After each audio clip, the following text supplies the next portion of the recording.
How are you? Young fella, you haven't changed a bit. Well, Good, Jared. How you doing? How you doing?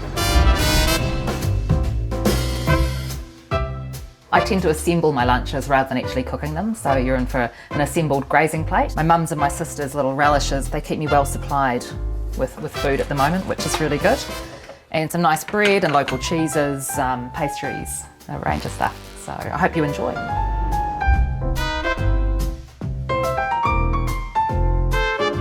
Last time it was all sort of prepared out there and I looked like I was cheating. But this time I'm actually going to cut stuff. Oh, really? Yeah, they let me play with knives now.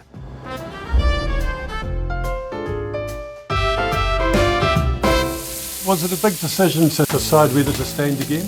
No, not really. Right at the start, I always said I'd do 2. You're just getting into the swing of it and you're making a few little changes and you can see how things are getting better and better for the city. Why are you standing? I've been part of, serving the community and part of the rebuild for 14, 15 years now. And I really want to continue that work and I want the city to continue doing that. It's my kids' city and I want it to be a great place for them, not just now, but all the way into the future.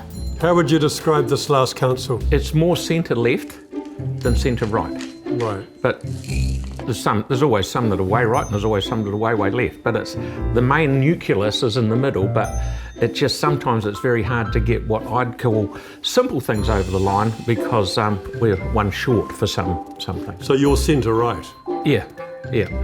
But I'm independent. I don't belong to any. Yeah, but you're naturally your bent would be to get alongside the centre right fellas. Yeah, well, all I've done is family business since 1974 until about 2015 when I went to 17 when I went to council. Yeah, that's all I had, one job. That's all I've had. I don't like left and right as terms because it's more us versus them. So I like to describe my politics as progressive. If we want to make really good changes for the city, we can't leave half the people, the right or whoever, out of that process because we need everyone to work together so that our city's ready for the future. One of the things I'd really like to do is to upzone the area between Morehouse Ave and Brougham Street. So currently it's all industrial, it's kind of underutilised, but it's really close to the central city. It's an area that they're nicknaming SOMO. What does SOMO stand for? South of Morehouse. There's a lot of residents associations that are worried about increasing density. It's quite a change in some areas. Yeah. And so one of the things that SOMO does is take the pressure off by enabling additional housing in an area that doesn't already have housing. So you get the residential density, but you've also got a whole pile of public realm, like Atlas Quarter Wells Street, mixed use space in the central city now. There's not a lot of that happening in some of the residential at the moment. So council's role is to make sure that the public realm around all of the residential is a really great place for people to connect. As you know, we've come out of grief. People got displaced and they jumped over the fence and went to Selwyn or Waimak. And every time someone does that, that family is a $5,000 note that they've gone. So I want to get more people back in the city, which we're working on. It's good. We want to get 20,000 within the 4 Avs by 2030. We're probably not going to get there, but there's a lot more building happening in the middle of town, and with the stadium, it'll be good. People can walk, scooter. So it's going to be more of an dense It is. city. Yeah, and other things like like where Apollo Stadium is now. We've got 5 hectares of land there. My vision is that should be housing. If we sold the whole 5 hectares to housing, people can live there, walk to Rigdon Road, walk to Lincoln Road and into town. And that helps keep the government happy that we're doing intensification. Would you be selling any part of the red zone? No. No. Would you sell any part of the port company? No. Or not even sell it down, or not even lease it. No. No. None at all? No. And not for lease either. Right. Do you ride a bike to work? Yes. Could that be the very bike there? I don't currently own a car. Do you ride a bike to work? No. Because I've got to you've got so many things going on, you boom, boom, boom all over the place. So I have got a bike though. More cycleways? People think I'm against cycleways. I'm not against cycleways. I'm against how much we're spending on them. I know because I've done roading, we can do it so much cheaper. We do want less expensive cycleways, but we do want the waterworks and the intersection upgrades and all of those things done at the same time. And that stuff does cost money, and so when it's all sort of bundled up, it looks like this massive cost. But there's a whole pile of other work that's done as well that isn't just for cyclists. But to get the low-cost transitional style cycleways, you actually need to use existing road space. What are you reading right now? I'm reading about old Bathurst race cars, because that sort of thing interests me. I'm reading a book called Not the End of the World by Hannah Ritchie. It's optimistic about the future. More pedestrian-only streets in the city. No, I think we've got enough at the moment. I think we probably do. All of those streets that have been pedestrianised have a much higher pedestrian footfall. They've got higher spend on retail, they've got higher spend on hospitality, because people are there. Cathedral restoration. It's not Needs going to away. happen. It needs to happen. Absolutely needs to happen. I think it's very important. We've got to get it's the centre of town, we've got to get it fixed. One of the things I'm particularly proud about is getting across the line the wastewater treatment plant. As you know, I'm a great believer out of bad comes good, okay? The trickling filters caught fire about 3.5 years ago. Disaster, okay? The insurance company said, we will give you, these are real rough numbers, $100 million and you can build them back the way they were. Now, I was very lucky 45 years ago to actually be working on the building of them, so I knew what there was in there. If we got them built back the way they were, we'd still have the same odour issue. Let's get some new technology and put activated sludge in, and then there's little to no odour. The insurance company didn't give us as much insurance money, 85 million instead of 100, but we've budgeted for a little bit more to build this new system, which will be far superior. Because everyone lives in Bromley, this is where it You're smells. proud of that. Yeah, because that's where we used to live over there, so. You've been here for a while now. I have, 9 years. 9 Yep. years on council.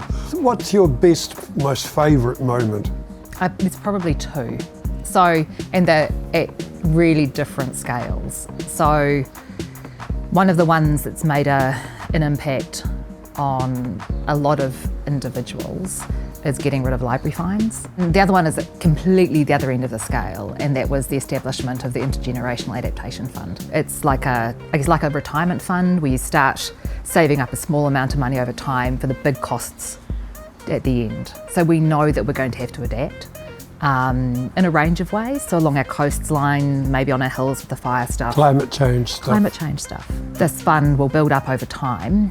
Current generations will make a contribution so that our kids aren't burdened with a huge amount of debt, because the adaptation will be expensive. And I managed to get that across the line in the long-term plan this year. And we consulted on it, and it had really good community support. It's about just under 70%. Yeah, I try and work out whether I could have done the SOMO thing differently. Yeah, and it was a tied vote, but it would have been a game changer for the city. Will you have another chance? Yeah, so my plan, one of the things I'd like to do is bring a plan change to council at the beginning of next year. And I think it will go in well with the new government rules around what you can and can't do with plan changes. You haven't let it go?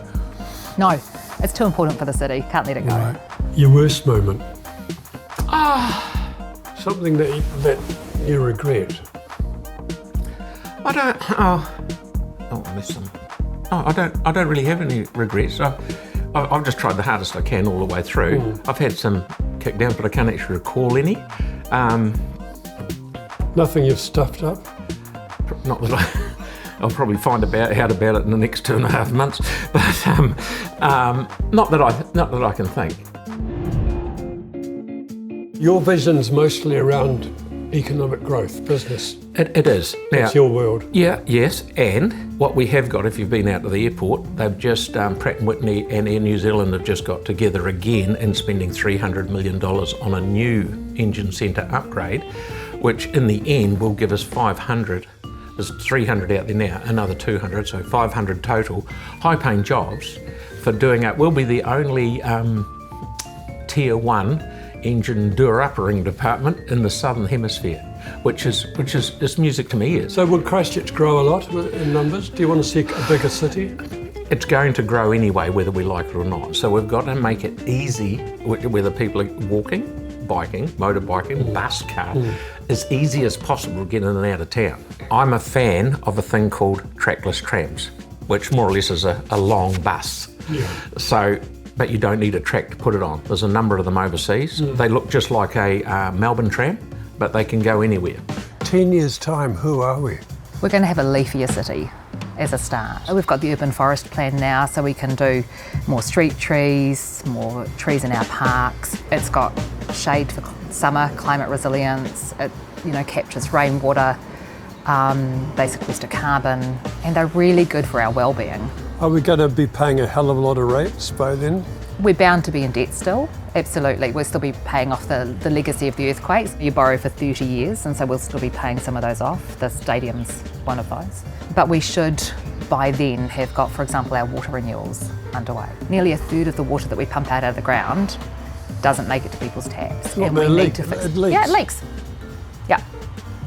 And that's simply not good enough. And if we want to ever have any shot at a chlorine exemption, we need to get it back down to under 15, maybe under 10%. So your vision is that in 10 years' time we'll have less leaks? Yeah, it's a really hard thing to sell though, right? It's that core city stuff that we need to do though, that actually looking after our pipes and our roads and our other assets. It's not sexy campaigning stuff, it's just really good steward of the city kind of stuff that needs doing. It's Tūranga, it's an example of that amazing space that is our libraries network, where anyone from across our city, no matter how rich or poor you are, can come in here to a warm, inviting space with equal access to everything that it has to offer. I am extremely proud of this. I'm extremely proud for Christchurch and Canterbury and all of the South Island for that matter. The government gave us the land for nothing. The government gave us a lot of money for it, towards it. So it's the second roof stadium in the whole country, so we're very, very lucky. What's it going to do for us? There's going to be so much money injected into the Christchurch economy. Convention Centre, 45 million in the first 8 months. We've got Parakiori coming, we've got Te Kaha here. If we don't get 200 million a year out of those three events, those three stadia, whatever, buildings, I'll eat my hat. I'd like to be remembered as charismatic and work with everyone and listen to everyone's different point of view so that we could all get to the best result possible for the whole city. I'll do anything for the city. It's really weird, you're not supposed to give yourself any sort of compliments these days, especially here in New Zealand, but I've grown a lot as a councillor in the time I've been here and grown in the work that I've done with our communities. I'm really motivated, I'm well read, I'm over my paperwork, and I'm really future focused so that we can make our city a better place now and for future generations.